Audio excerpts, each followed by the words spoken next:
Hello and welcome to the show. If you're enjoying it and want an ad-free experience, consider signing up for the Patreon, patreon.com/the101podcast. Get early access and exclusive content on there as well for less than the cost of a cup of coffee. Links to ways of supporting the show are in the description. Thank you so much for listening and enjoy this episode.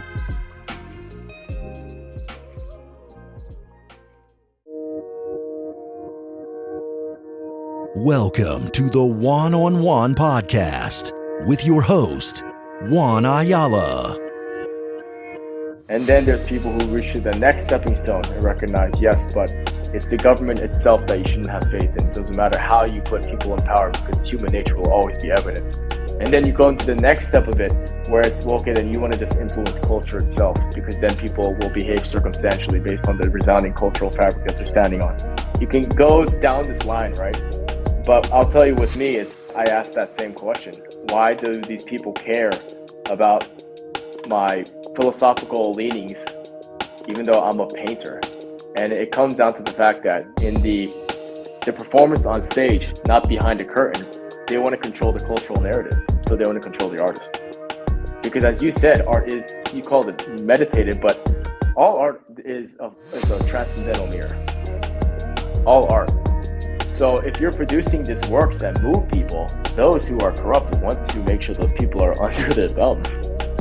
I mean, there's things that I can't say publicly.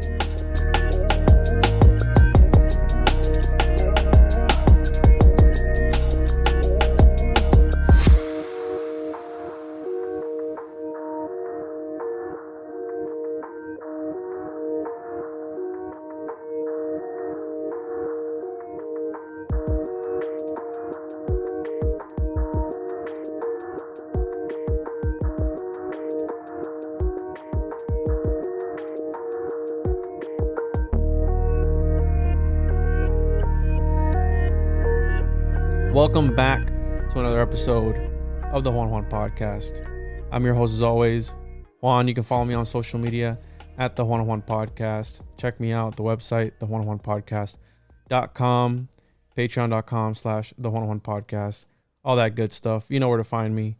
And today we are joined by Arthur Kwon Lee, a recognized artist.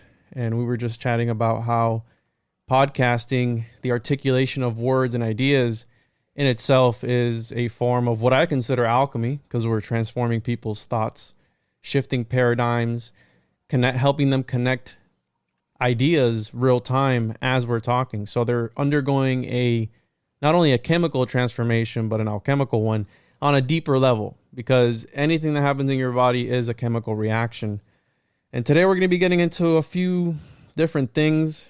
Maybe the occult, and I dubbed this, I've already used this for another episode that I did, but I like sorcerers of the subconscious, because what I was telling you about how I believe the elites, if they are actual lizard people or not, maybe it's metaphorical, who knows, they use art, they use movies, they use sigils, mandalas to take your consciousness and transport it to their own created world. So Arthur, welcome to the show. It's a pleasure to have you, man, and I'm excited to get to know you a little bit better and dive deep into this crazy word art world, dude. And I want to pick your brain on AI art and all that good stuff and see where this conversation takes us. What's up, man? Thanks for having me, brother. It's great to hear you. You know, any of these artistic expressions, whether it's podcasting or painting or photography, again, yeah, we're trying to influence people in the right direction. So good to talk to somebody who recognizes that.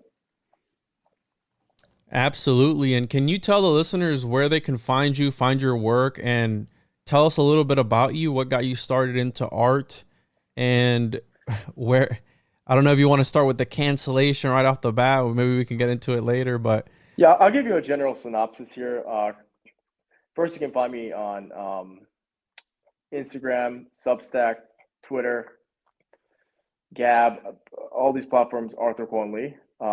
But before you hear my story, which is very evident in telling about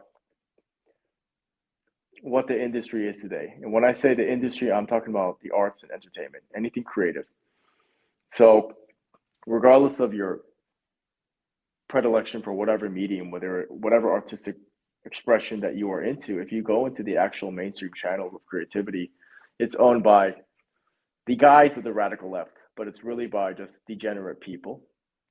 And I grew up in a home of classics. My mother is a classical composer. I'm talking like classical, playing the cello and violin, and she got her dissertation in music theory. My father is a minister. He's a pastor.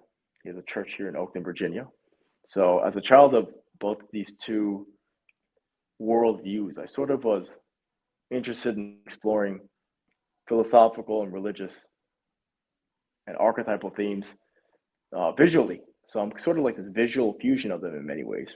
So that's sort of how I started my intentionality. That was my frame. I grew up in a house of classics and appreciating the arts.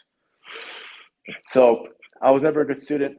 Went to government schools. Government schools want to strip masculinity. They want to vilify you. So I never liked it. But I ended up going to a woke school, which is George Washington University. Entered the program to study art. Wasted my time. Got student debt. Did the whole 9 yards here. But during that time, I was still developing my voice as an artist in DC. And eventually I was invited to this residency program called the Eileen Kaminsky Family Foundation. It's an internationally recognized residency. And because I was one of the youngest artists ever invited, a lot of people started to keep their eyes on me. And that sort of was my step, one foot into the door of the art world. And I just started to get exhibitions across New York City, predominantly in the Lower East Side, a couple in Soho, just that whole downtown area, the lower section, including Chelsea and all that. So I was working with a bunch of different galleries and, exhibiting, getting solo shows, getting vetted as I go through as well.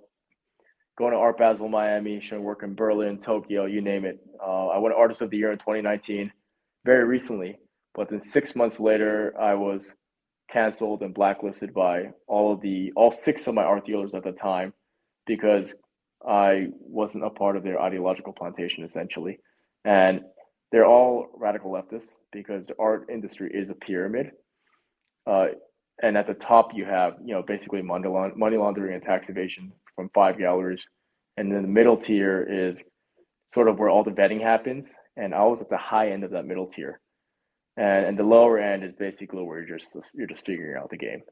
So I didn't cross that line yet. I didn't see anything lascivious beyond typical New York City degenerate behavior, but I understood what the evil of the industry was. So I got uncomfortable. I walked away from a lot of money, and I was canceled. So now I'm independent. I moved here to the DMV area, and I'm rebuilding here, man. But I literally won Artist of the Year in New York City and was canceled 6 months later. Yikes. So I told somebody about your story a little bit, and I said, yeah, I'm going to be interviewing or having this guy on, and he got outed because he came out as a Trump supporter or something, or having a different ideology than the rest. And the person that they responded with, why is that even a thing? Why is coming out as a Trumper or something of that nature a thing? And I think they've weaponized. This is why I don't adhere to any political party. I think it's all psychological warfare at the end of the day. I think it's just another mechanism that they use to divide. Because what's the oldest story in the book? The oldest tactic in the book is divide and conquer, right? If you can't have a people who can come together and have one, agree on one thing. I mean, it's seen in everything. It's seen in religion. It's seen all throughout the world, the blue, the red, all this stuff. And I think that's part of the ideology, even in the truther community, right? I don't like the woke, and I don't like truther. I don't like any of that. I think of it as alternative thought, right? Having alternative ideas, presenting a different viewpoint than the traditional viewpoint. Even within this community, there's division, and they plant what I believe is psyop ideology, such as the whole flat earth movement, or the Tartaria movement, all these crazy conspiracies. That's fine. You can discuss them. You can talk about them. But some people marry those ideas and they become those ideas. Because I do believe that one of the things that happens as a people's is the power of consciousness and the idea that we create our own realities as we go. And I mean, you as an artist, your paintings probably serve as mandalas for people, right, to meditate upon. And do you do any meditation when you're painting something, when you're undergoing this creative process? What's your process look like? Where does it start? Where does it end? And when do you finish with that manifestation of that idea at the end of it, that you just finish it and you do that final signature and that's it? Where does it start? Well, first thing is artists are going to have inspiration more on one of two channels. There's artists who are more attracted to formalism, which means color theory, mark making, just a general energy, which may not be fully articulated, right? And then there's artists that are more inspired by contextualism, which is the content, the message, the philosophy, the symbolism. I'm a little bit more towards the contextualism. Now, obviously, I'm a visual artist, so I'm going into museums and getting inspiration, this, that, and the other. But if I'm inspired by an idea or something that moves me, that I feel like is resounding in culture, and I feel like it's relevant in culture, then I pick up my brush. I get very excited, and I try to think of how would I manifest this? How would I render this subject? So that's kind of how lightning strikes me. So that's kind of how I start. So I will say, you mentioned, when you mentioned to your friend about me, why does the ideology affect the arts today? Well, it's because, you know, we've heard this notion that politics is answered from culture. And I agree with you. There's stepping stones to self-actualization. There's people who at least are at the stage of recognizing today's climate, the toxicity of the radical left. And then there's people who reach the next stepping stone and recognize, yes, but it's the government itself that you shouldn't have faith in. It doesn't matter how you put people in power, because human nature will always be evident. And then you go into the next step of it, where it's, well, okay, then you want to just influence culture itself, because then people will behave circumstantially based on the resounding cultural fabric that they're standing on. You can go down this line, right? But I'll tell you, with me, it's I asked that same question. Why do these people care about my, I guess, you know, philosophical leanings, even though I'm a painter? And it comes down to the fact that in the performance on stage, not behind a curtain, they want to control the cultural narrative. So they want to control the artist. Because as you said, art is, as you called it meditative, but all art is a transcendental mirror. Mm-hmm. All art. So if you're producing these works that move people, you know, those who are corrupt want to make sure those people are under their thumb. You know what I'm saying? So it's for them, it's just, there's people who want to weaponize everything. And I just didn't want to be a tool for anyone, right? So of course a personality like that disagreeableness is going to be kicked out of the club. Does that scare you, bro? Does that scare you to be talking out about the industry? Because I mean, you touched on something that a lot of people talk about, it being this center for money laundering and for tax evasion. I mean, that's something that's exoteric, that's known, but having somebody, they don't even hide it, actually, at this point. No, they're not even hiding it. I mean, there's things that I can't say publicly. Because you were initiated, bro. If you went to the school and they were watching you and they vetted you, that's an initiation. You even said it, where they, you know, you were one of the youngest. That's a secret society. I mean, that's what it's all about. And that's how you're saying, once you start, maybe you didn't get to be at the, I'm thinking about, I can share things, but vaguely, but there would be things I would want to say, Like, like there's things that I would want to say, but I know I can't at my stage, and I know that I would have to give people the prerequisite that I'm not suicidal or anything of that sort, just for my own Yeah. legacy. There's things that I do want that I would tell you privately if you were in front of me, but I will say I have been to parties that glorify transhumanism. I did go to a basement party in Art Basel where you have to drop off your phone in a cubby and they give you a number because they don't want any recording. And there's different doors with different animal symbols on them. I've been to these stupid, disgusting places. You know, look, C.S. Lewis wrote in Mere Christianity that understanding that when people have a greater intelligence or greater wealth, they don't become wiser.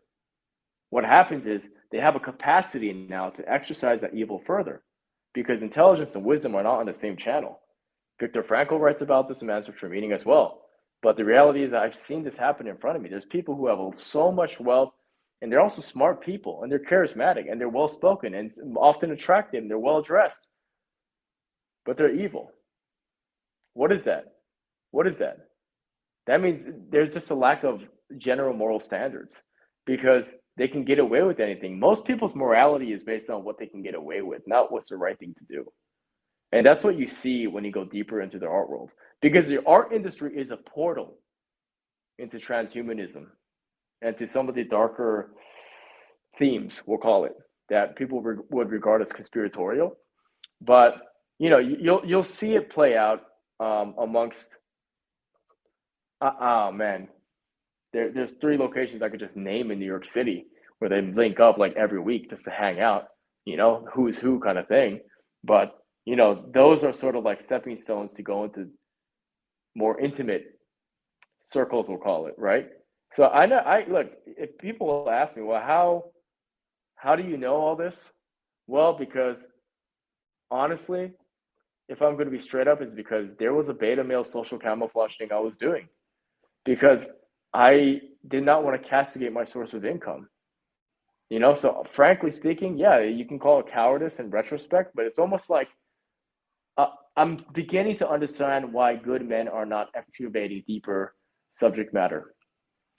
Not that that's right, but it's almost like if you work in an office here, and this HR lady is over your shoulder all the time, and you want to get into other subject matter, right? You want to dive into whatever book or you want to speak up about whatever subject, but I'm not going to bother because it's going to go against an ideology of maybe my workforce, and then I need to now look at my own kids and my wife I have to take care of, and that my income can be stripped away. You know, it's one thing to be hated, in other words, but it's another to be hated and poor.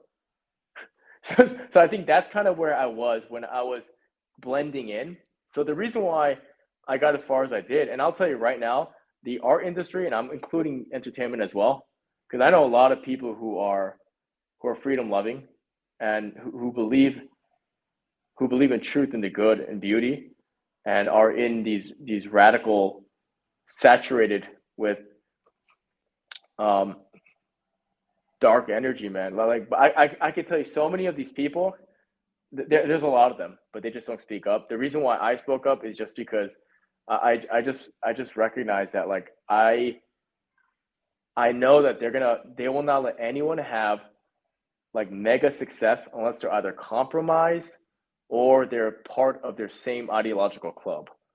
Like, that's just basically what I started to see unfold. And I can only blend in so much until they might actually expect something, like whether it's an action or whether it's displaying a type of commitment. And so I never crossed the line, but I can tell I was being walked and guided towards to the line, if that makes sense. Yeah. So that's just basically why I had to walk away. And you know, I sort of burned the bridge by just going double downing with an easy target for them to dismiss me, actually, for my protection efforts. You know, going MAGA and all this. But you know, but I did disagree with them vehemently about where they stood. You know. And it's interesting how, look, and I will tell you, most of the galleries that I worked with, they weren't even bad people. It was actually just 2 of them but they were the two bigger ones that I was associated with. You know, or I was having conversations with, going out to sushi with all over in, you know, Manhattan Car Club, and they're just taking me out and all this fancy shit. You know what I mean? It's like, Yeah. but I know it's like, you know, these people don't recognize that the real gold is honor. They don't understand that like real wealth is integrity, man. And I can see that they don't understand. They think that all they want is money and power. And you know, we should all want money and power, but it's, what is the saying by Lao Tzu? When the wrong man uses the right means work in the wrong way. Well, believe me, these people have, they're the wrong men, you know. It's no secret, right? We've heard it time and time again that the left controls all the major corporations, all the major news outlets, the media, everything. And I believe it goes back to even the time of Plato, where, how you mentioned earlier, the symbols are the language to the soul. So when they control what comes out, because they understand the concept that it affects people on a much deeper level than just the exterior. And if you think about it, you're watching these movies, you're watching a fictional setting, a fictional plot that evokes real emotion, that will bring forward real emotion. And I've heard it dubbed Memetic Occultism, where they use propaganda symbols to speak to people on a deeper level. And once you're able to do that, you're able to manipulate their reality. Because if you notice, children, they become these characters that they watch on TV, whether it be Peppa Pig, Transformers, Spider-Man, any other stuff. They become those characters in their own reality. And just, that's the microcosm. Now zoom out, the macro. There's grown ass people who literally, the only news that they intake is what they see at night after working their 9 to 5, after hanging out with the family. They have no time to do any reading. They have no time to, and whatever they see, whether that's Fox, CNN, CBS, whatever it is, they're going to become that. They morph into that. It's a transfer of energy. And I've always said that they're doing alchemy in real time. Any transference of energy, any transmutation of energy is alchemy. And I think that they're practicing what these ancients did back then, that they called magic, and they just morph it into, oh, that's just NLP or hypnotism or whatever you want to name it. And the idea that there is still secret societies today just blows my mind. And I get comments all the time, oh, what does it matter? You know, just let them worship their god. That's fine. You can worship Cthulhu for all I care. I don't mind. My whole It thing matters. Well, here's the thing. I was born and raised Pentecostal Christian, so I know how the church works, and I respect people's ideologies, beliefs, as long as you don't hurt yourself and you don't hurt others. And I'm cool with it. Now, when you start to get this overstepping, when people want to push their ideologies onto you, which is what's happening now, it's either you're with us or you're against us, bro. And if not, then guess what? You're canceled. Look at all these comedians. That's the stuff that they breed. Like, look at Chappelle and how many times he's gotten canceled, but they also help breed that same ideology. So you gotta, what is it? You gotta reap what you sow. If you push that ideology, you better be ready to, you know, accept the kickback when you get canceled for saying something against whatever the agenda was, which you touched on. You said transhumanism, all these things, and the animals on the doors reminds me of that show, the Squid Games. They make these movies about the elite hunting or making the poor people play games. Hey, it's just a movie, but from all my research into the occult.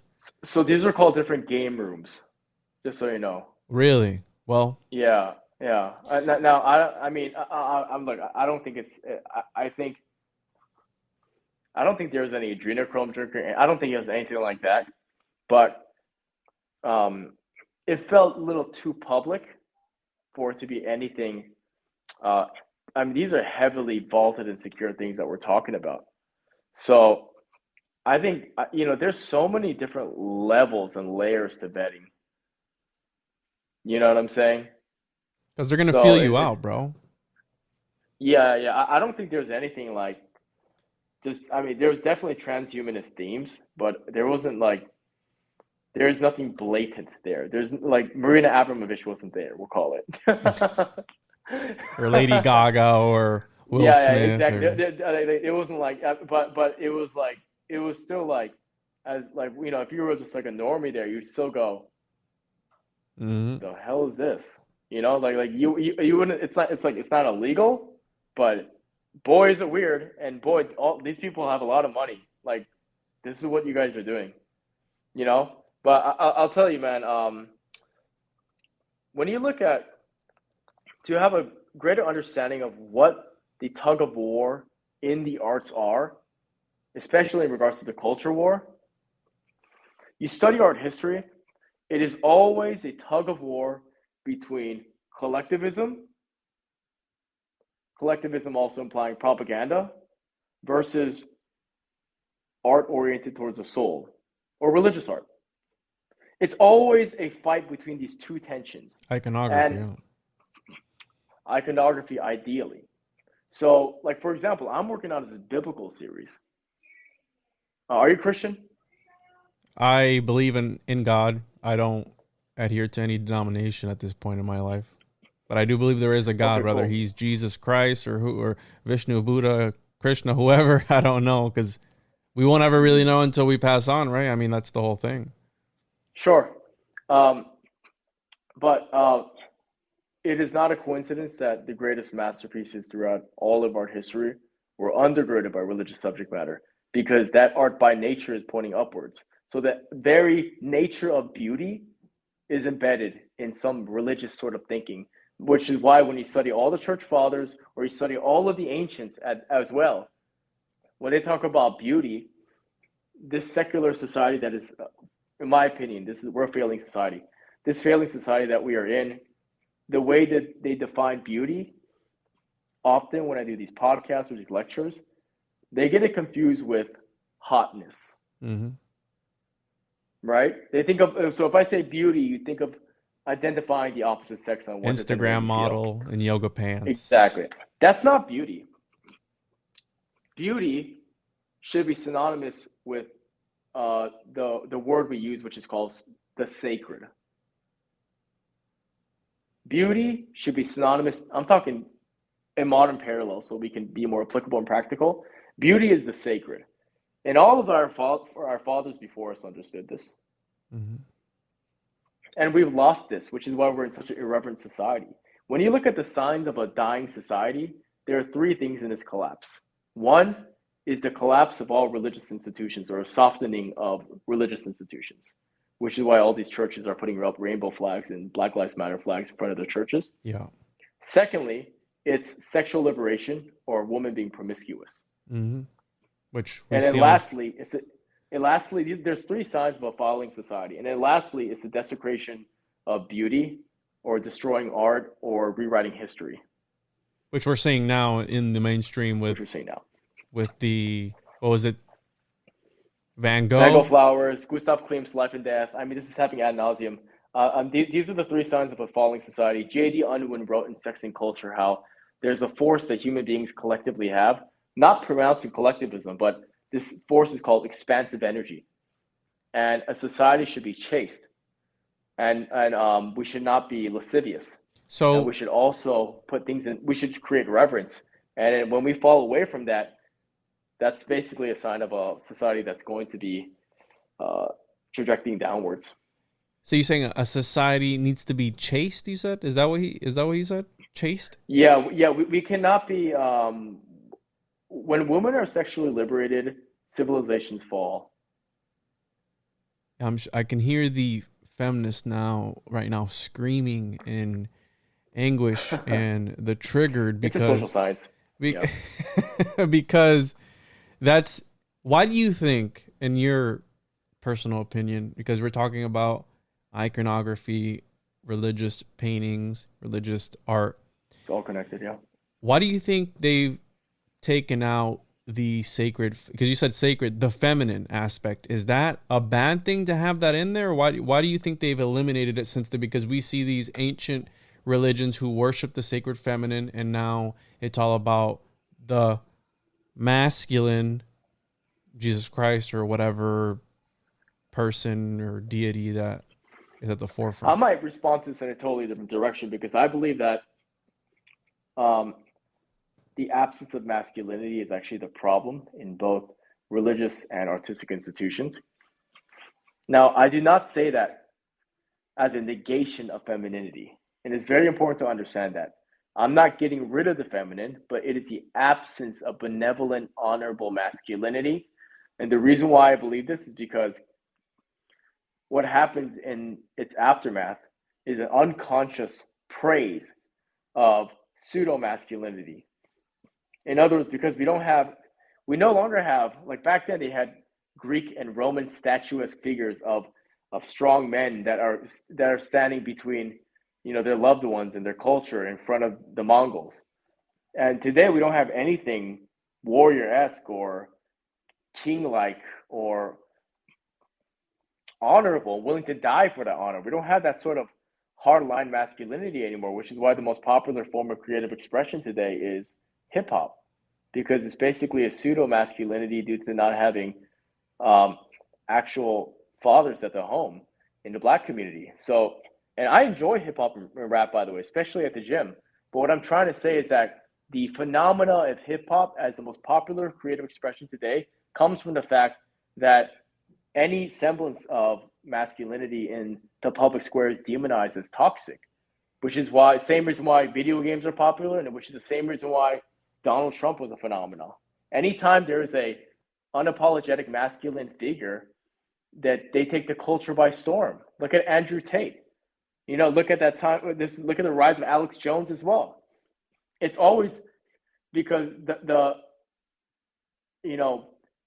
devil needs men to be weak and masculine, strong men, alpha males, to be silent to succeed.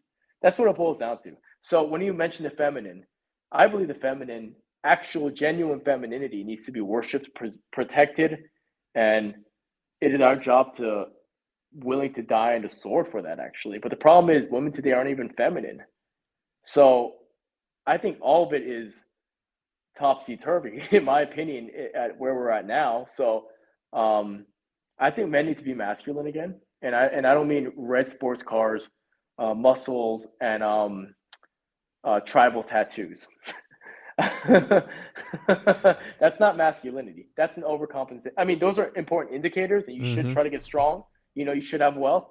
But actual what is masculinity? Just to be clear, the psychological characteristic of what masculinity is. Masculinity is a characteristic that draws identifiable objective boundaries and standards. So there's a speaking truth to power notion to that. So you having a podcast, this is incredibly masculine because you're trying to speak truth. It's a job of men to do so. And I'm not saying women can't do so, but historically it was men who were willing to die for their words. Yeah, and that's why you have the whole. So I was always thinking that, I mean, Joe Biden, is that not the embodiment of masculinity? That literally the leader of the free world is this guy. And what you're saying, right, where these characters, these phenomenons come out of nowhere. And I think that's by design, bro. I think it's by design, because I've always said, hey, if they're so powerful, if they're all knowing, if they have all these resources, why put these certain people into power? But it goes back again to that energetic shift of, they don't care how you feel for 4 years. They just want to stir the pot up and have this guy, right? For example, Trump, and now you have him coming out that he's going to be running in 2024. They put these people in power or in positions that are influential, because it makes me think of like an Alex Stein. I don't know if you know who Alex Stein is, where he's going around trolling people. And they just put him there to stir the pot up, to get a reaction. Do you think they're all controlled opposition? All of them? Yes, I think that the that the system, so it goes back to what David Icke says, and I bring this quote up a lot. There's one thing to know that you're in a prison by touching and feeling the bars, and there's another thing to not know you're in a prison when there are no bars, but you're still in a prison. And what happens is that they give us and this is my personal opinion, they give us the illusion of freedom of choice when it comes to voting or whatever it is. If it truly mattered, they wouldn't let us do it. Look at how many alternative parties there are. When has there ever been you can count on your hand the times that an alternative party has won, right? It goes back to this duality because they understand the effects that duality has on the psyche. I mean, the Pythagoreans talked about it. The Pythagoreans, the ancients understood, and it goes back to these ancient principles that number, right? It's not just a quantitative thing, it's a qualitative thing. So I believe that they mess with us by intentionally making it it's a two-party system. There's just no way around it. You got all these, it's all a show. Even, bro, Shakespeare said it. You're talking about art. The world's a stage, dude. Brother, if I had to identify myself politically, I just for the spirit of practicality, I don't vote, but I tell people I'm an anarchist because I just hate them both. Yeah. I just hate the government. So I mean, look, I can relate with that. But where is it going to go with this? I don't know if all of it is controlled, only because I have, at my instinctual gut level, experienced microcosms of standing up for what's right and what I believe was correct. And I've experienced backlash that was mirroring at a larger scale what some of these larger figures have dealt with. But yeah, I mean, we can call that a part of the matrix, sure. I think that, so back to this idea of symbols, what do you think? So by stripping away I think that you said on an interview that you were at the one where it had the banana with the tape on it. Were you at that one? Am I correct on that? Yeah, that was Art Basel 2019 in Miami. And there was a banana duct taped to a wall, which is just insulting to our intelligence, but it sold for $150,000. Now, what they were buying, that's besides the point. You can use your imagination what they were actually buying when they auctioned that off for $150,000. But I believe it goes back to an inversion, and I've talked about this before, where I feel that as a society, how you're saying we're failing, right? We're going backwards. If you look at art back then, sculptures that were so lifelike and so beautiful, and then you look at art now, people want to say it's edgy. Yeah, it's different, right? It's good to stand out. Like what's the one that's bold and daring, as they call it. What's the Campbell soup guy? Forgot his name. Andy Warhol, right? Some people, that's another traumatized homosexual. That's next level. You can't imitate that. I don't want to imitate that. I think that he was a groomer, straight up. 100%, 100%. Yeah. But this idea that we're going backwards in time with, or not, maybe not backwards in time, but going somewhere where art isn't even art anymore. It's just abstract garbage, in my opinion. No, you're 100% right, and brother, I can talk about this again. Why do you think that is? Collectivism versus the soul, right? A lot of these things that you discuss here in the podcast, they also exist, not to be so platonic, but in the external world of forms. So these things also manifest by the shape they take. It's important to understand what I'm saying here, because this collectivism versus the soul, what am I talking about? I'm talking about aesthetic relativism versus universal standards. People who have a relationship to God, people who want to utilize their artistry to stand up for a higher ideal or point upwards, as I say, or create art towards the logos, to use more intellectual language here. Their work is going to be stronger de facto, because there are pedagogical standards associated with it. Beauty is sort of a red pill out of the matrix because it is intrinsic. It is in our stomach. And often when you get more intellectual, you become more pretentious, which is exactly how they want you to be in a modern art world. Can you say that again slower? As you get more intellectual, what? A lot of these things that you learn, all these intellectual theories from these lefty professors in art school, they make you into worse artists. Art is for everyone, but there's a pretentiousness in the gallery scene today that is by design. So everyone knows Yuri Bezmenov talking about a person who is demoralized, the facts do not matter. Well, a person who is demoralized, aesthetics don't matter. Because if we're going to be honest, we can put up the Pietà, by Michelangelo, and then we can put up the Levitated Mass, which was written in Architectural Digest as our modern Pietà, which is literally just a stupid rock in Lakma. And how does a person consider that to be art? It's because they don't even believe men and women are separate categories. So people are so demoralized today, it doesn't even matter. So we need to fix our morale. We need to create beautiful art, and we need to understand the actual numbers of reality. Like, we need to get everything back in line, brother. But and it is my belief that men need to first get their balls back. I do believe that. And I mean actual gonads, which is speaking what they believe is right. That's real gonads right there. It's not bench pressing 315 pounds or whatever plateau it is. That's not it. It's way harder to understand that you're going to be speaking against the dominant narrative. Your leather is a lot stronger doing something of that sort. So I just believe more men have to speak up. And of course, I'm not saying women can't speak up, but what I am saying is that men have the tools innate in us to do so. Because women tend to naturally be more towards collectivism, and I think it's because they're the protecting, nurturing instinct inside of them. So I'm not holding it against them. I mean, even when they do vote, they vote their biological imperative. They vote for a larger welfare state. But again, it's like, yeah, I agree with you.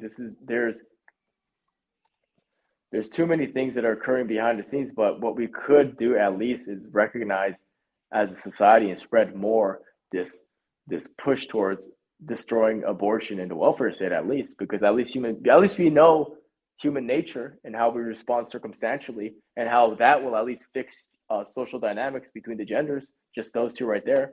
Alleviating that further down will allow men and women to get along better automatically. So, I mean, at least we know there's actually effective things that we should aim towards or have conversation towards. Because, yes, I agree that what's going on stage is on stage and the things behind the curtain, but we need to be able to have people recognize that by first having a convincing act, right? Yeah. And that's why I talk about, because what we're getting into is just much deeper into what I talk about superficially. So I break down symbolism, right? The lizard people are trying to take control of us. Well, these are the results of the infiltration of their ideologies and the intentions behind that, right? So what you're talking about, it literally wrecks culture. It wrecks society to where it gets to this point to where people don't even know how you're saying, what is a woman? Well, you know what a woman is, but you're afraid to speak out against what it is. And if I was to, again, identify to a political party, I would identify as right-leaning, right? As you have to today. I have to, right? So yeah, that's where I stand. If I had to choose, if somebody was like, "Oh, you need to choose," well, that's where I stand. And people on the show know this, and when I the way I talk about you have things, to today if you have any sanity. Yeah. But the thing is, dude, when I look at this and where we're headed, it's like to me at least, it makes no sense, bro. And I mean, it's alarming because I have kids, right, that I'm raising in this clown world, in this parody of a reality. I like you so much more now. I didn't know that. Wow, yeah, awesome. So I am a father, and that's the whole thing. I mean, I teach them, me personally, even though I don't participate actively in a religion, I'm passing my traditions on. And whenever they come of age, if they want to question it, they will. And I'll be like, yo, listen to the 101 podcast or something. And if they don't, then I'm going to respect that too. You know what I mean? But I'm going to pass on. That's why I believe that religion serves as a base.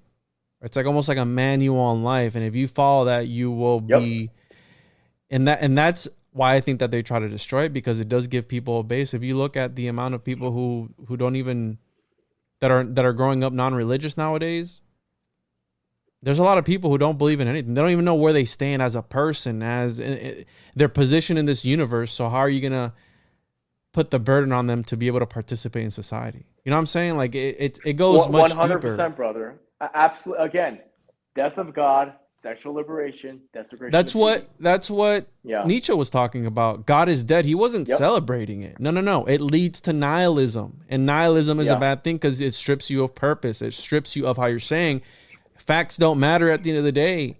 You're being nihilistic. It doesn't matter. We're all going to die. You know what I'm saying? Like that's what he was getting at, but people take it out of context. Yeah, he was lamenting. Yeah, exactly. And it's important to understand that energy cannot be destroyed. Energy cannot be destroyed. It only goes elsewhere. And this is a very Jungian thing for me to mention, but what happens is that it's not a coincidence that 78% of atheists vote for a larger government, because they end up transmutating that same spirit of reverence for fixing the world's problems instead of looking at God. See, because even if we're going to look from a bird's eye view, there's value of religion even at that. If you are acknowledging human nature honestly and not being naive, okay, like acknowledging it just in regards to social dynamics and how people will react to certain institutions.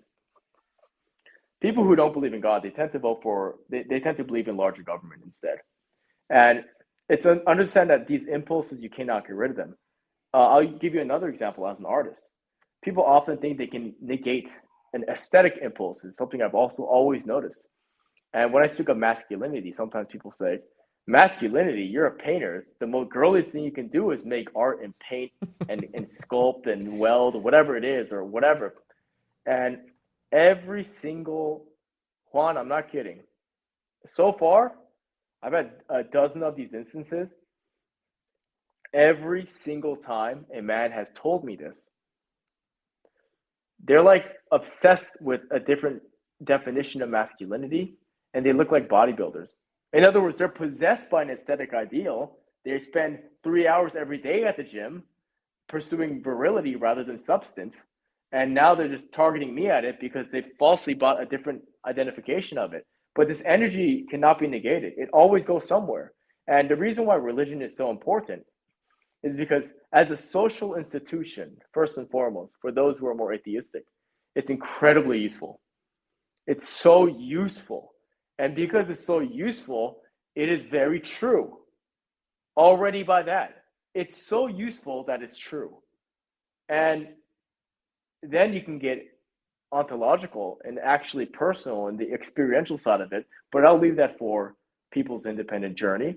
But if we're going to talk about larger social dynamics, it's so useful that it's true. We need a religious structure because the deeper a person believes in God, the less they expect anything from the state. I mean, there's enough patterns to understand this throughout history. And just keep in mind that the government is who crucified Christ. Because he was speaking out against it. He was trying to break people. Speaking out against them, yeah. Mm-hmm. He's speaking against Rome, man. Come on. Yeah, exactly. I mean, they were afraid that he would break people out of that matrix. And those are the people that they target nowadays. The martyrs of today are people who speak it out against. I mean, you see it on these leftist platforms such as YouTube, Twitter. Now Twitter doesn't know where it stands, if it's leftist or what is Elon Musk? What is his Oh man. What is his and people are acting like Twitter is everything. It holds up the fabric of our society and reality. It's like you do know for a lot of people's frame it does. But that's because you let yourself be sucked up into that reality of, hey, I can only exist if I am on Twitter. I could give a damn about Twitter and about what they're putting out. But you have guys like this, again, and Elon Musk, who they put in these positions to stir up the pot, to see what happens.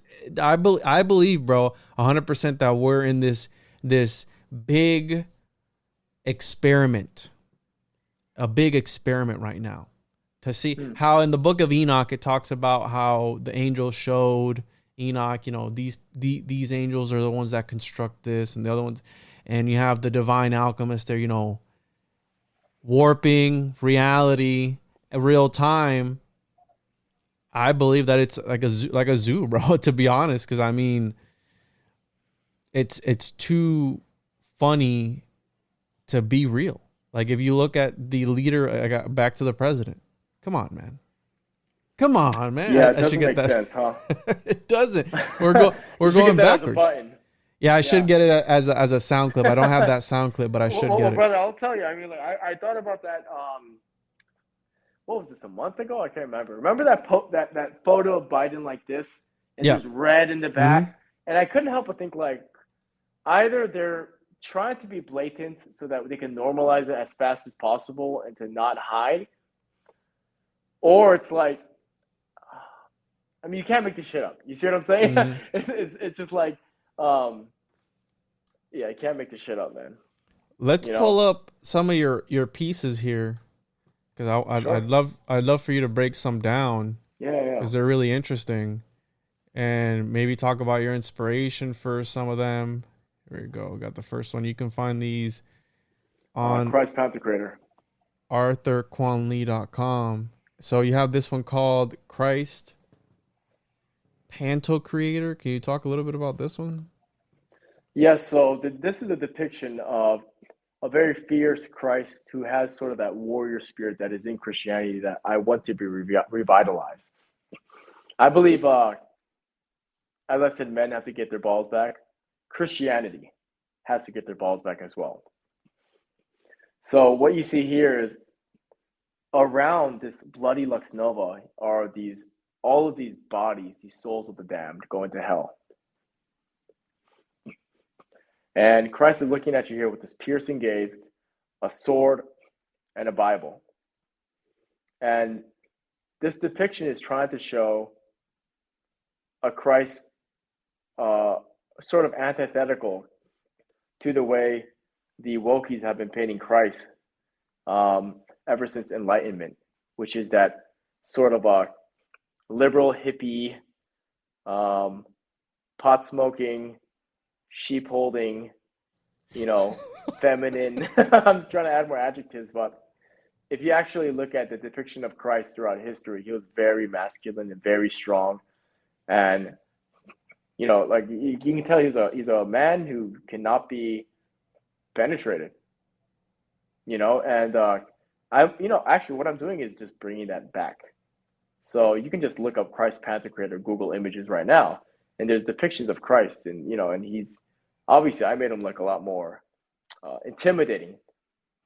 But that Christ right there, even the light ones, they don't look like this hippie-esque Christ that you see. I mean, this is he doesn't look like a hippie almost. You know what I mean? This is the Jesus we need, bro. Right Obi-Wan Kenobi. It's like, I'm gonna tell my kids this was Jesus. So you're saying? Star Wars covers a lot of these themes. The hero. It's all Joseph Campbell. Yeah. The hero with 1,000 faces. This journey to enlightenment. I mean, we know how that ends, but yeah, absolutely. But the reason why that's so popular, I believe, is because these are archetypes that it goes back again. This imagery that we're watching on the big the silver screen is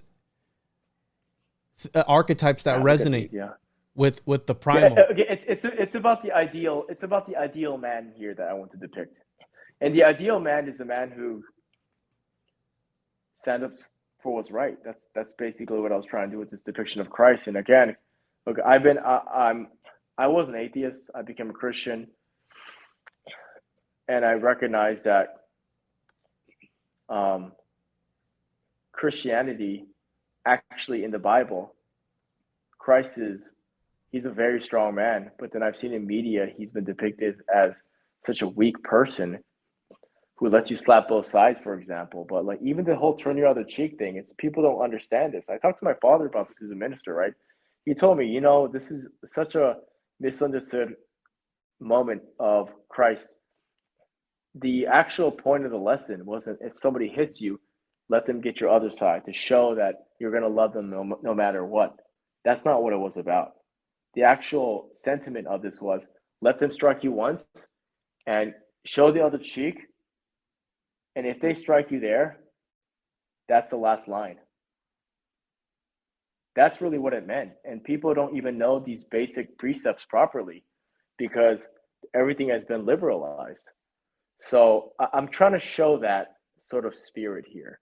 In other words, if you tolerate everything, you don't believe in anything. And that was the spine of Christianity for so long until these churches became contaminated with the religion of the left. Yeah, and a lot of people, dude, you have to understand that some people can barely read, let alone interpret things efficiently and correctly. So I think they depend on others to interpret and digest things for them. And I think that's why people enjoy podcasts and different content, because I mean, I get it all the time. Hey, thanks for interpreting that for me so I don't have to put the legwork in.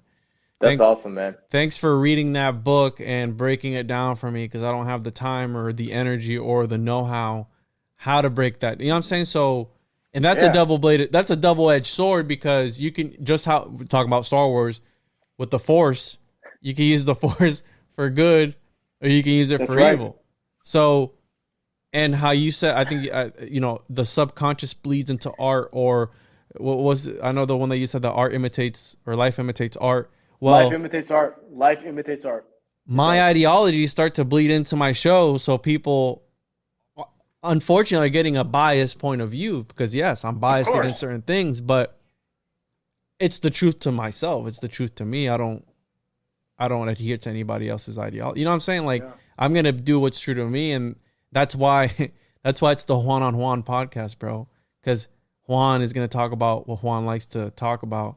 And whatever he finds, you know what I'm saying? I can count on Juan to always be there. So that's why. Sound like a painter, brother. Because then when I'm in there, this is my domain. It's funny that you mentioned Sith. I just realized he kind of looks like a Sith Christ. But anyways, yeah. This guy here, yours? Which is what we need a little bit, by the way. He's fierce, yeah. We need a mean streak. But anyways, as you were. You have here what I mentioned to you earlier. As soon as I saw the red line, I thought of alchemy. And do you... So you're in this world of art, right? Have you ever seen, because mixing colors and all these things, again, it's alchemy. You're changing hues, you're changing palettes. Have you ever seen, because I do believe, bro, such as necrogeomancy, where they would sacrifice somebody in a building as an offering or something of that nature for the energy. Have you ever seen anybody mix their bodily fluids and paints to use it as some sort of talisman, bro? Can you talk about that? There's artists who've done that all over. I'd rather not. But a lot of performance artists, especially, and by the way, performance artist is just pure vanity that's trying to push either transhumanism, pedophilia, or homosexuality, just so you know. Performance art is not art. It's an extension of the most radical. It's the most extension of the most radical form of the LGBTQ movement in the fine arts, that is. What's performance art for those that don't know? Is that when you paint something actively? So in the fine art sphere, there's things like fine art photography, sculpture, ceramics, painting. There's all these different mediums that people can delve into that's considered as fine art, meaning shown in galleries. right? Okay. Exhibitions shown this sort. Performance art is basically like live, like they're not acting. It's like,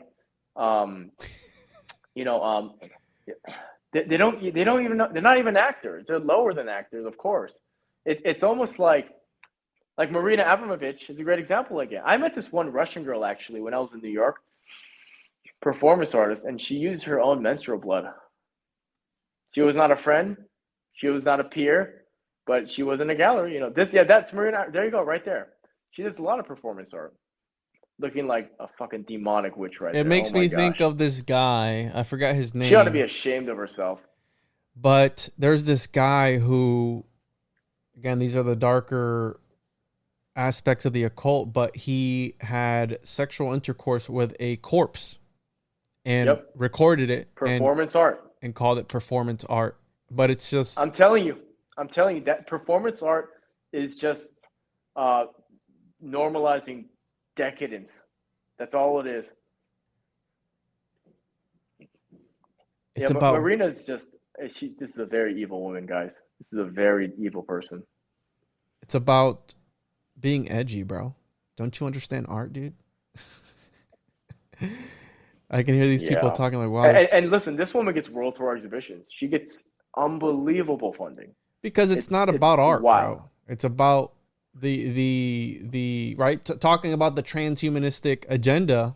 Well, you have the AI art nowadays. But just remember, they're calling it art though, because once people classify something as art, they are categorizing it in their brains. This is what the word does. They're categorizing it into their frame as something to be revered, a North Star.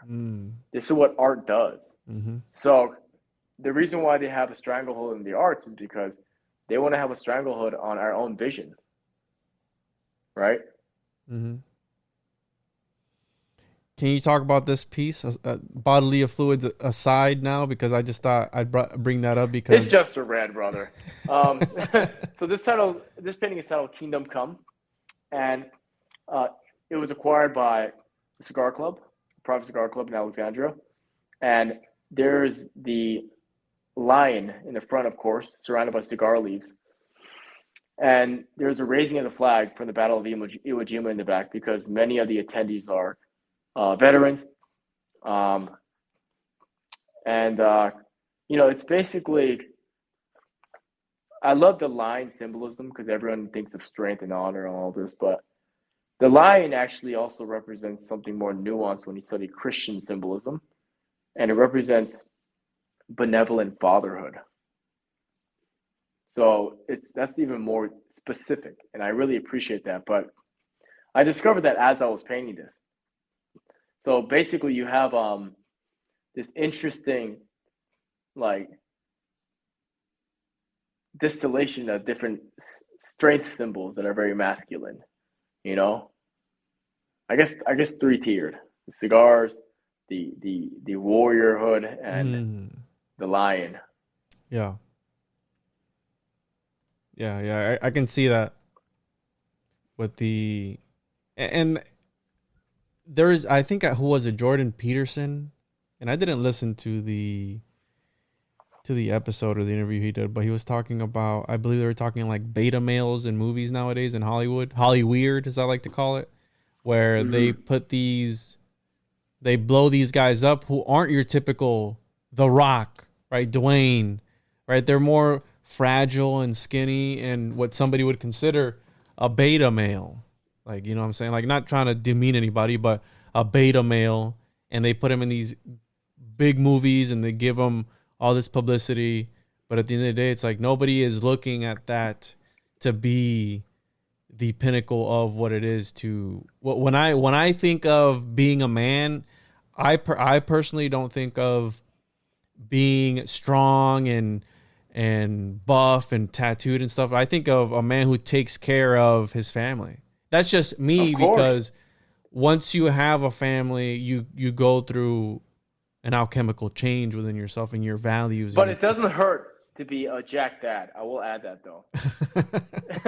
Yeah. Oh, that too. But I mean, Like, if you ever want to work out, brother, just, if we're mm, ever in the same area, we're gonna work out together, my man. yeah, let's do it. Let's do it. Yeah, Yeah, yeah. definitely. No, because it is important to have strength though, right? Because Mhm. strength is strength. So And it's the example that you're going to set because your kids, how I mentioned earlier, they create their own realities. They're going to emulate what they see. I mean, growing up with small kids, they emulate literally everything that they see. of course.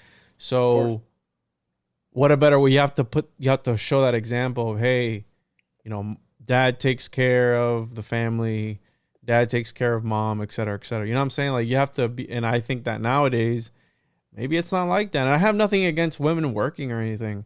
And I grew up, dude, I was raised by my grandparents. So it was super old school, right? The mother stays Yeah. home and the father goes out and works. And even my parents, Women will have no choice but to work today. Yeah. but I think it's by design too, bro, because if you think about it, unless you have a certain type of job that you earn enough income, they do it. It's by design. That's what I'm saying. I believe it's a social experiment because what a better way with inflation, with rising housing costs. Like, dude, my house, it's literally over $150,000 more expensive than when I first bought it. This is what I'm talking about. People don't realize that only 8% of women for our generation will be able to actually be stay-at-home wives fully. Which 8%. affects the way that children are raised because literally you have 100%. somebody else. Like I know somebody, bro, who from 7 a.m. to 7 p.m. their kid is in daycare Monday through Friday.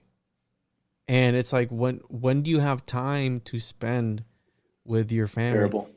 And then you have the system, right? And not the system by the welfare. No, I'm talking about the system that the Rockefeller educational system raising your kids, and because eventually they go to school and they start to pick up what's at school and they start to be raised by these ideologies that we're calling crazy.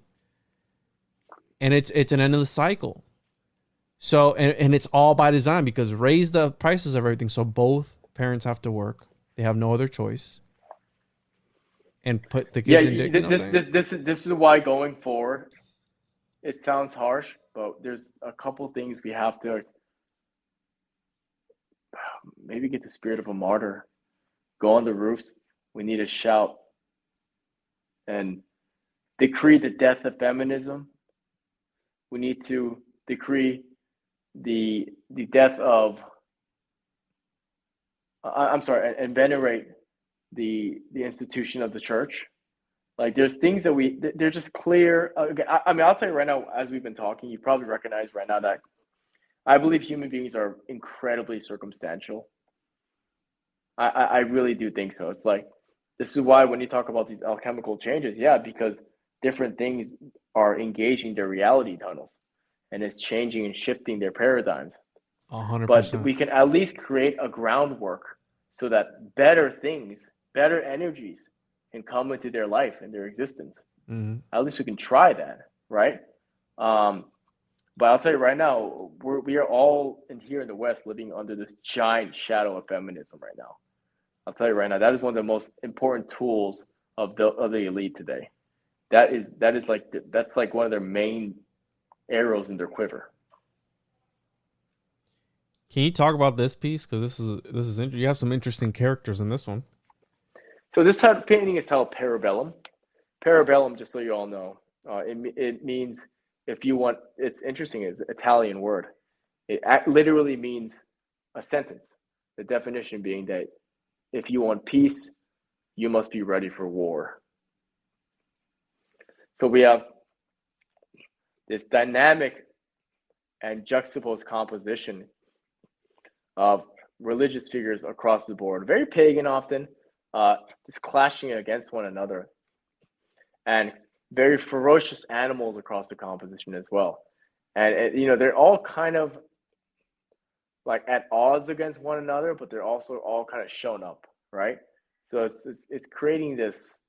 And while I'm doing all that, there's all these art historical figures embedded throughout the painting as well. So it's a super flex here. Super flex. You got the House of Dragons here, right? You got the dragon. Oh yeah, the dragon there. What is this? Is it like a goblin or something? That's Ganesha from Hinduism. I didn't realize how pagan I was even so recently. So when I started painting my biblical series, we're talking about like 6 to 8 months ago. I recognized, I'm like, wow, I'm like, this is me trying to play nice. I gotta just be more blatant. So it's been really revealing. So this was pre-Christianity 2020? No, I was a Christian, but I was still utilizing these themes. I didn't realize that. I thought I had to keep being otherworldly without realizing Secular. that you can literally read the essays of the church fathers, and they're like as deep as Young. Yeah. You're just like, wow. You know what I mean? It's like, it's tremendous. It's like there's literally essays they have that are like the Red Book. And you realize, there's men who've been there before us. They were in the trenches, bro. They were in the trenches. Yeah. 100%. Humbling, man. It's humbling, yeah. That's why, again, it's much deeper than what people understand. So do you feel that you were playing this to talk to with the hip crowd, right? Because nowadays it's like, hey, I don't liking. It worked. It worked? It worked for sure. I had 6 very hot galleries, as I told you, man. Like I was, again, like I'm not even making what I used to make now that I'm independent. But that's okay, because I'm building up and I'm doing it righteously. But people don't realize, like, for the sake of honor, I walked away from a lot of money. Like I really mean that. Like and I can tell you, I can actually name the galleries for you off camera. A man is only as good as his word, is what my father's always taught me. So it doesn't matter how much wealth you accumulate and how much you have. If your word is garbage, then you're as good as that. So yeah, you are garbage, and yeah, that's why. You're right about that. That's why I try to be as true as I can. I mean, like I tell people all the time, I'm the same guy on the podcast than I am in the real world. I don't change. You know what I'm saying? And I stick by what I say. And I also reserve the right to change my mind whenever I feel like, whenever I deem necessary, or however I deem necessary. And when I'm up here, I'm talking about interesting things to exercise the mind. You know what I'm saying? Like exercise and which is something that people do. Like if you look at the Library of Alexandria, those were the OG podcasters. They were going there and having philosophical thoughts, TED Talks. They were, the greatest minds were there, and they were, because a lot of people ask you nowadays when we're talking about all these sort of things, like, what does it matter? At the end of the day, what does it matter? We're not going to change any of it. It's going to continue to be. Well, I think it does matter, and I think by even talking about it, you're how you're saying energy cannot be created nor destroyed. It can only be transformed. So it can only be transformed, yeah. By putting it out there and helping the transmutation or transformation of it, we create our own realities 100%, dude. And I think that's what they don't want us to know. That's what they occult and these secret societies and these clubs. I mean that's it, brother. I mean they don't want us to know that universal truth. I mean, look, like as a painter, it's inescapable. Like I'm literally getting tubes of paint pigment and creating what you see in front of you. So I'm literally transforming the energy. Like it's actual pigment out of a tube and making it into a face, into a bird, into a horse, into a warrior, into a sword, into fire. So how long does something like this take you, bro? Brother, this painting took me 5 months. 5 months. So when people realize what I charge, there's a reason behind it. Because I'm an actual, like this, I'll tell you a story. It's a little bit, it's a little mean, but it's true. I was having dinner with a peer of mine when I used to live in New York City. She makes these stupid doodly animal drawings, but she gets shows because she works with super woke galleries. And, she flexes her identity. I'm a black female, showing my art, blah, blah, blah. Okay. Fine, whatever. Use your identity politics. Do what you got to do. But she respects me a lot. So she's like, I'd like to get you dinner. Sure, why not? We're sitting down. She goes, Arthur, what do you think of my art? Like, honestly, it's like, I really admire your art. It's very tremendous and powerful work you're making here. And at this point, I've had a couple glasses of wine, and I tell her, listen, can I be honest with you? Okay. She goes, yeah, of course, of course, of course. I go, all right, I can make a bet with you. Okay. I can master what you do in a day, and I can give you 10 years to do what I do. And you wouldn't take that bet. Would you take that bet? And she was kind of, not kind of, she was kind of quiet and like, what the fuck you insult? Well, the reality is there's levels to this. And I know at a technical level, this is something I pride in my own hands, man. Skill, not clout, not social media following, technique out of my actual physical hands, like a plumber's skill or a carpenter. I know that I can do what a lot of people can't do. And I have pride in that. So I don't care how long it takes me. I'm going to do this because it is a matter of pride. And to mention Aristotle again, this notion that there's two types of fulfillment you can get, or pleasure. And one is physical pleasure, the pleasure of the body, good food, sexual intercourse, be hedonistic to a degree, control it in moderation. But the greatest pleasure is the assertion and mastery of a skill.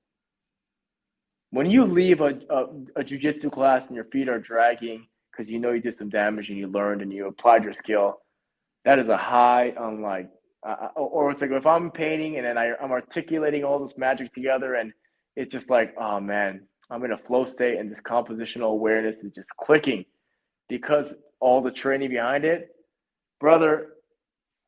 It's like I remember when I used to do these solo shows and these groupies would approach me, and if I'm in my art flow, I will tell them to go to the door. I don't care, and and honestly, this has kind of been a cheat code for me, man.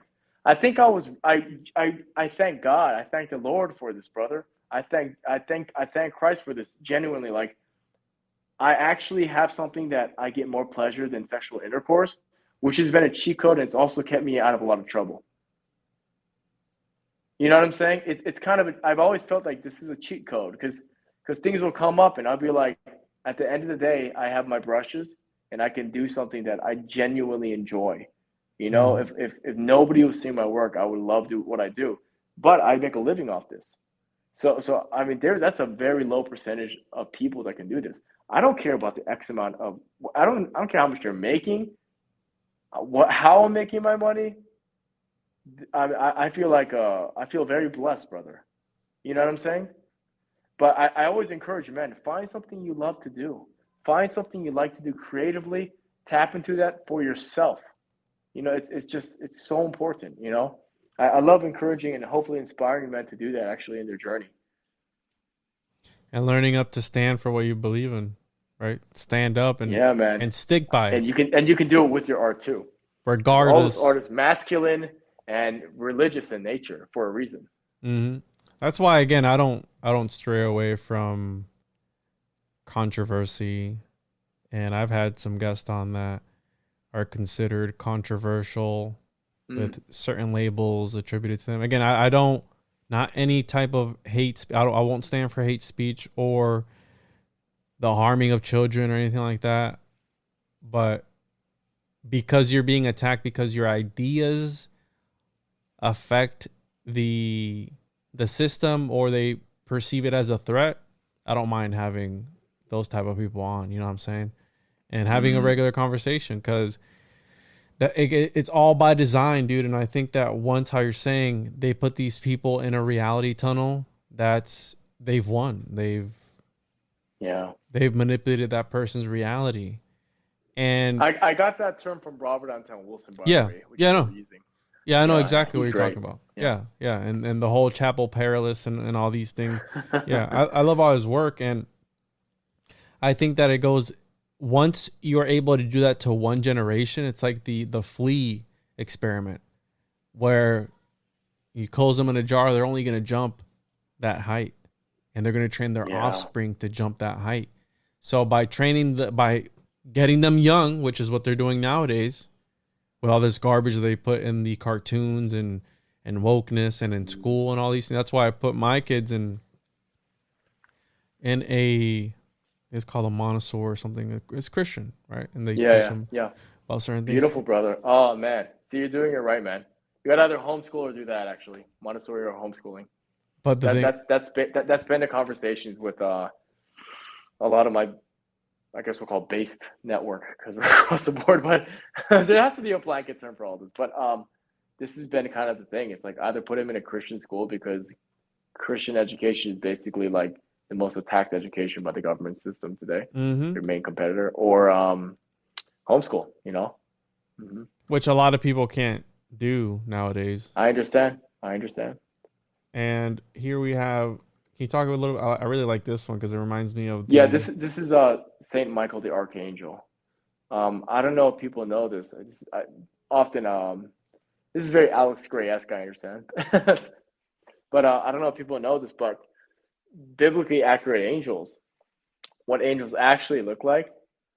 Have you seen this, brother? Yeah, I'm going to Google it now. Oh my gosh. Biblically accurate angels, by how they are described by the Bible, you know, tell me if it's not the most terrifying thing if you actually saw this. And they are as large as, you know, giant skyscrapers. Let's pull this up, and you'll see why I embedded the background with these eyes.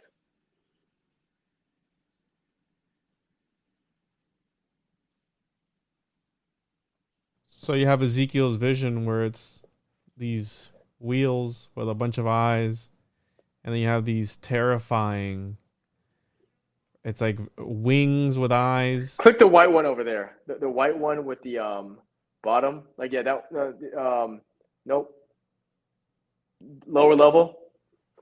It's like yes, look at that. That's pretty accurate to what they would have looked like. Yeah. So people don't know this, but in Christian history, the eye, people know about the cross, you know what I'm saying, of course, but the eye is actually an important symbolism in Christian, actually old Christian scrolls in particular. There's a gentleman that I met who collects these Christian artifacts. Wait, and actually, can you see it again? That the eye plate, so like the eye of providence, right? Is that what you're talking about? So it's interesting. Gentleman in my father's congregation, he collects, I don't know how much money this guy has, but he collects old Christian artifacts. So I go to his house and he says, here, hold the scroll. I'm like, okay. And he's like, this is one of the oldest scrolls that we have, like, till date. I'm like, what? He's like, yeah, there's like less than 800 of these. It's like, but you know, I'm like, okay. I open it, and first of all, it's so thick. Like they pasted, like, these are meant to last, by the way. Okay, so rather than the Bible, people used to carry scrolls. And this person was selected, right? But anyways, it's funny, the further you go back, the more you see pictures in conjunction to the written word.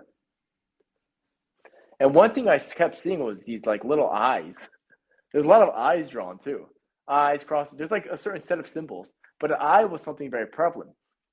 And I remember then looking into the eye further, and then obviously I came across the biblically accurate angels, right? And then I asked my father, this is a story, it's pretty funny, Juan. I asked my dad, I'm like, you know, what's with these, you know, why are they so terrifying? Like, you know, they're saying be not afraid, but they're probably the most terrifying thing ever, right? And then my dad looks at me in the eyes and he says, yeah, exactly. Remember, they're on your side. I'm like, oh, that's right. That makes more sense. They're the good guys. Yeah, they're on your side. They got your back is the point. I'm like, oh, okay, that's pretty cool. And I'm like, that's some epic stuff. So when I was painting St. Michael, I was like, well, we might need to add a little bit of biblical realism in here, something scary. Yeah, real. And who is he slaying here? Is this a demon of some sorts? He's slaying a dragon. You know, they say Saint George slays a dragon, but I wanted to have him slay a dragon because I was listening to this Peterson talk about slaying the dragon as I was painting this. So Mm-hmm. instead of Symbolic. slaying it, yeah, it was while I was listening to it right there. I was like, I'm gonna do a dragon because of this moment. Serendipity, right? Have you experienced any, because you do a lot of art and obviously with eyes, literally eyes on it and people looking at it. Have you experienced any sort of not, but like a chargedness, synchronicity? Because how you're saying as you're listening to this and painting, like I've been listening to lectures before, and since I do consider podcasting art, and I put out actual art that I commission for different artists for shirts and stuff. And I feel that I'm synchronistically charged after putting these things out because people are listening to the show. They're contributing their energy. There's an exchange of energy when we're up here talking and people are consuming this content. I'll be listening to like a lecture with, I don't know, Manly P. Hall or something. And I'll be out in the yard pulling weeds. And as I'm pulling weeds, he's like, you have to pull the weeds out from your life and take out the people who don't belong there. And I'm literally like pulling weeds out as he's saying it. And I have like these weird little synchronicities as time goes on, because I think of art. Art to me is a sort of magic. I'll say while I'm painting, brother, 100%. In the studio, I do. I will say outside the studio, it's like, like I wish I can just reality tunnel. I wish I can just paint forever. But like today, I told you I was with the plumber all day, right? So it's like outside, I have to like kind of, it's like bipolar. I gotta like switch sides, right? Switch buttons here, gears. So in the studio, I go into it's a very different headspace, right? In the studio, I need to be very receptive, and no one's allowed when I'm painting. By the way, no one's allowed inside. My dog is always scratching the door, and I'm like, sorry, because this is a sacred space for me. So I need to have that perspective in my workplace, because then you're susceptible to getting more information that is revered, that speaks to you from the ethos. Leonardo da Vinci writes about this, actually. Da Vinci is very inspirational for artists, not so much because of his actual art, although his art is amazing, but understand he only had 16 completed works. Not Everything Dan Brown's Da Vinci, right? No. But his writings in his diary are so good, brother. I mean, he writes about how if you're a young artist or if you're just getting into the creative flow of things, an important lesson on being inspired is to learning how to be in a state of curiosity more regularly, and inspiration will hit you more often, including these synchronistic moments, we'll call it, right? So it's like I gotta have the right framework when I approach my canvas inside my studio. I'm very open-minded in there.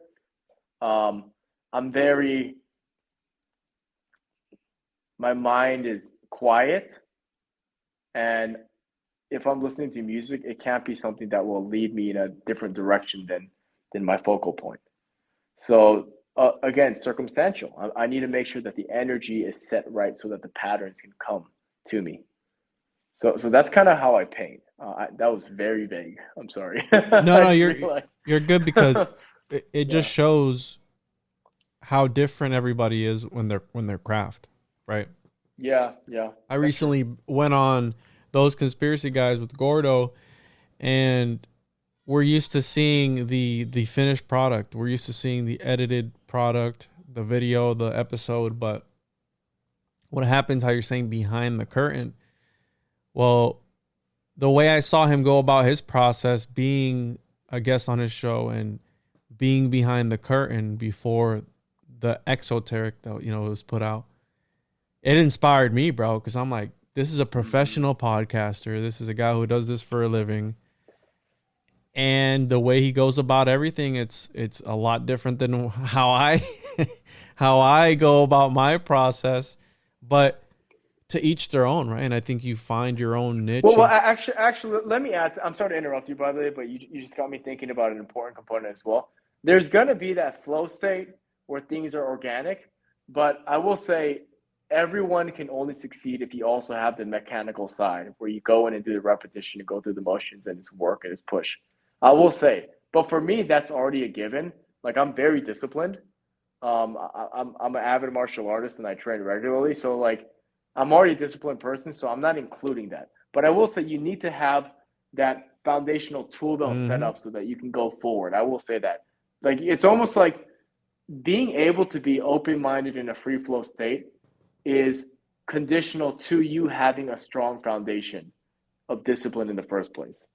So that's probably a better way to articulate it. But I'm talking more about being open and flow and creative and a romantic. But you better first have your discipline on straight because otherwise you're just going to become an abstract painter. Yeah, that's where I probably stand. I mean, I wish I could draw half the things I imagine, but I don't have it. And I think it's really amazing that you can make these things with how you're saying your hands. You take literally a blank canvas and a bunch of abstract tubes of paint and you put it together, and the way that the perspective is and all these things, it's really amazing. The shading and the light source.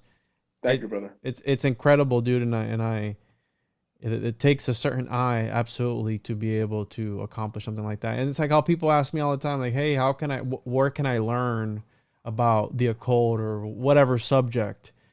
And I can give you all the books I read. I can give you all the sources. Right. But are you going to put it together? How are you going to synthesize it how I have? Probably not. Exactly. Because that's it. You know what it is right here? You just said a universality when it comes to the production of art. Yep. Whether it's podcasting or painting. You need to learn the rules or break the rules. Mm-hmm. You need to you've read this content. So now you can pontificate about it with your life experience and your interpretations. Mm-hmm. Which is different right? for everybody. You have to learn the rules to break the rules. Mm-hmm. I learned how to traditionally render figures and create shadows and contrast. I learned color theory. I learned diversity of mark making. I learned what this brush does versus what this brush does and what this palette knife does while using it on this type of surface. So now I have the tool belt, painting time. You know what I mean? Like that's the game. That's the game. It's like people need the disciplinary part is pivotal. Yeah. So you know what? You're right. I should have started it with that. The disciplinary side is everything. But then once you have that, because you vetted yourself, you put in the hours, you've worked hard, you have the fundamental rudimentary skill set, go forward, create your own voice, have some fun. Mm-hmm. You know? Mm-hmm. Yeah. And not only do you need to make art, but it needs to be good for people in order for it to resonate with people. Beautiful, man. Beauty will save the world, brother. Arthur, will save the world. Do you want to add any closing thoughts or any concluding ideas that you had? I really enjoyed this conversation. I'd like to have you back on again and dive deeper into some.